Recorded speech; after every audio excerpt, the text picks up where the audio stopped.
Here's one for you guys. Maybe you know what to call it and what not, but what we found when we were refreshing everything under the hood, it's all going back rebuilt or new.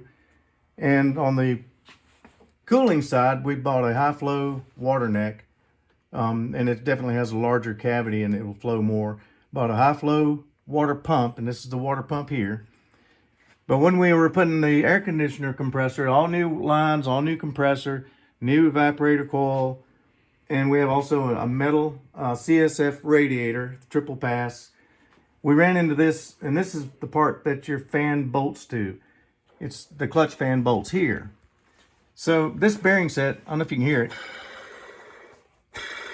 If you can hear that, it's dry. Dry bearings aren't going to last long. There's no way to lubricate them. It's actually meant to be pulled out and swapped out. But I had a hell of a time finding these things, only because I didn't know what it was called. But this is where your clutch fan mounts, and this is your water pump.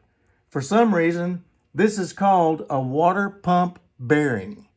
Go figure. It's where your clutch fan goes. This is your water pump. It has its own bearings and its own shaft and its own pulley. But they call this a water pump bearing. I don't get it. Anyway, I found one guy on YouTube that pulled one apart. Did a good job on it. But I thought we'd throw one of these in here because we do some odd stuff that you run into on Jeeps from time to time. And this is one of them.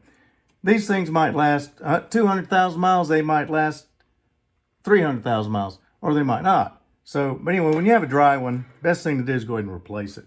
So we're going to pull this one off and start here. We have everything else replaced and rebuilt. We're not going to skimp here for sure because that's a pain in the butt to get to and get off. Got to pull the compressor off, move it out, take the battery out and all that crap. So anyhow, we're going to do this.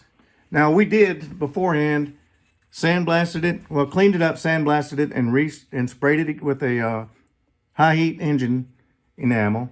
So we're going to pull this off. We're going to show you how. We haven't found a whole lot of videos, one or two, and they're pretty decent videos, but how to get this, we need the shaft out and this part here that holds the clutch fan clutch, whatever you want to call it, at the same time. The one that we did see, the guy didn't use a press. He didn't have one, and that's fine, and it worked for him. So we have a press, so we're going to do it this way. I'm going to set it up with a hollow piece here. I'm going to set that so this shaft can come down into that space, and this piece will fit that and sit on there flat, so we're pushing it out flat.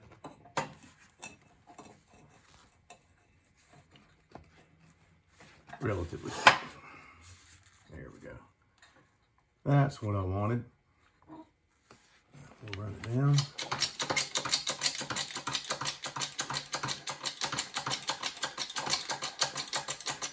We'll speed that part up when you edit. Yeah.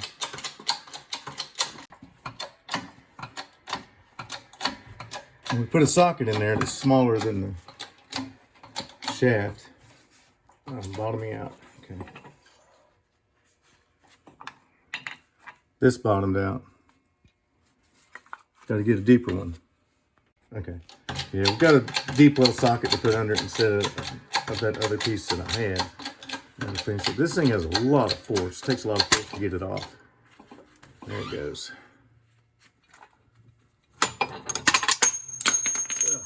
Went down in the housing a little bit. Okay, we pushed the old one out. We have a new one. It's actually, oddly enough, made in Russia. The other option was China. And I figure the Russians definitely have an edge over China in mechanical things anyway. We're going to push this back up through this side, and we push the round disc back on from the other side. This goes in here like this. And I've seen, of the videos that we did see, the guys pushed on the shaft to push it back through. And evidently that works, but I'm not a big fan of that because I would rather not put all that pressure on the bearing races pushing it in. So we're going to push it in using a socket that is just the right size, just a little bit smaller than that of the outer bearing, and get it started.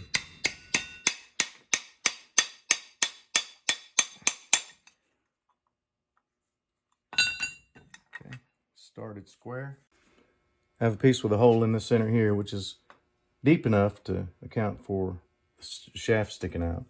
And put that on there. Put the same socket I just used on the top part, and then we'll get to it.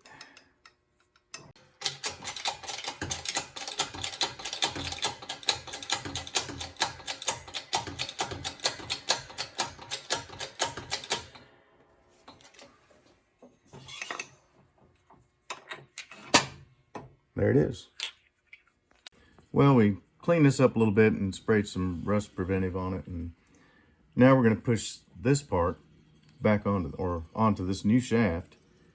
And to do that, we got to support the shaft here and push it right straight down on the shaft itself, not on the bearings, which we were avoiding earlier.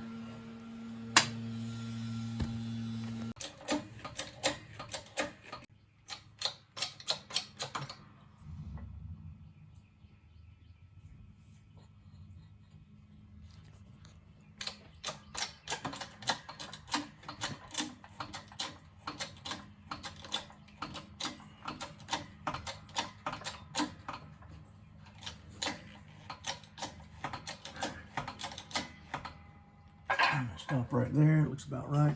We'll check it.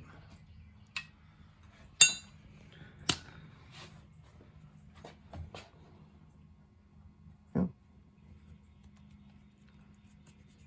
We'll check the measurement too. This is going to be at 9 millimeters because this shaft was a little bit different length than the other one. To get the same stick out, we had to put it at 9. All right, I got it back on the engine. Got it bolted down, and what I found was it's not perfectly square to the shaft, and I can't make it any more square than it is. In fact, on the last one that we did, this is the same piece that holds the fan itself. I even machined that down really in the lathe, mounted to the shaft at the right depth, and turned it that way so it couldn't be out of round when I pushed it back on.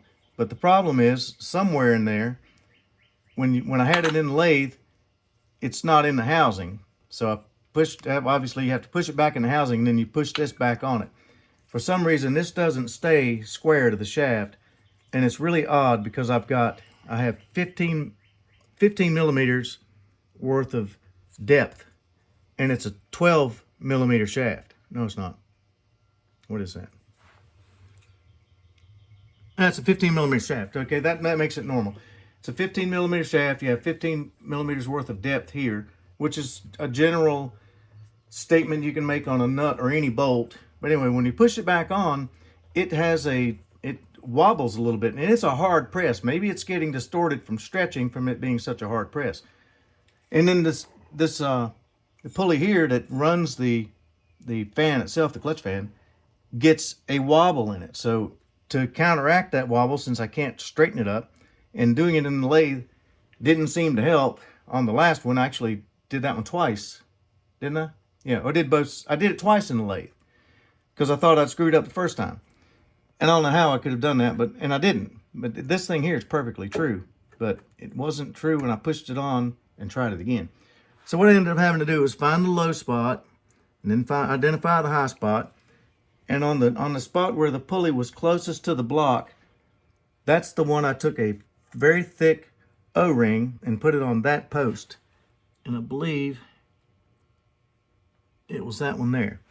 So that with that thickness of the O-ring behind this pulley, when I put the other bolts back on it and I tightened them down, it squared it back up. It's now within about 10 thousandths. And that's, if you look at it from a machinist standpoint, 10 thousandths might as well be a mile. But 10 thousandths running true at 4 inches, 4.5 inches here, being within 10 thousandths to the back of that, that's about as close as it needs to be for what it's doing. And it's about all it can do. And it's the little bit of wobble that is in it. It's not oscillation. It's just back and forth just a little bit. Back and forth this way. 10 thousandths, I can live with 10 thousandths in an inch. So that's what we had to do on ours. Hope you don't have to do that to yours, but I've had 2 of them now with new shafts, that would not push back on squarely. I don't care how square you started it when you started pushing it. It just was not at a right angle to the shaft when you finish. And like I say, if it was something I did wrong, I've been doing this for a long time. I've never run into that being an issue like I have on this one here. But anyway, that's what we did to solve it. But this is, like I said before, this is called the water pump bearing. Here's my water pump right there. Brand new high flow water pump. High flow water neck. Alternator. Idler pulley goes up here. Mechanical, you know how an XJ is. And the other one, the other pulley is for power steering. How is that a water pump bearing? You try to find this thing, good luck, because I looked for everything before. I happened to run across a picture where it showed the air conditioner housing and this piece here, and it had a little arrow that said water pump bearing. So if you're looking for one of these, and all XJs now are 200,000 miles or more, not all, but most, these bearings are going to start to go out. Trying to get these and find somebody that's done them and find a video on it, it's kind of hard to do. So we're going to piece one together for you so you'll see about how to do this. But anyhow, it's not a 5-minute job, that's for sure.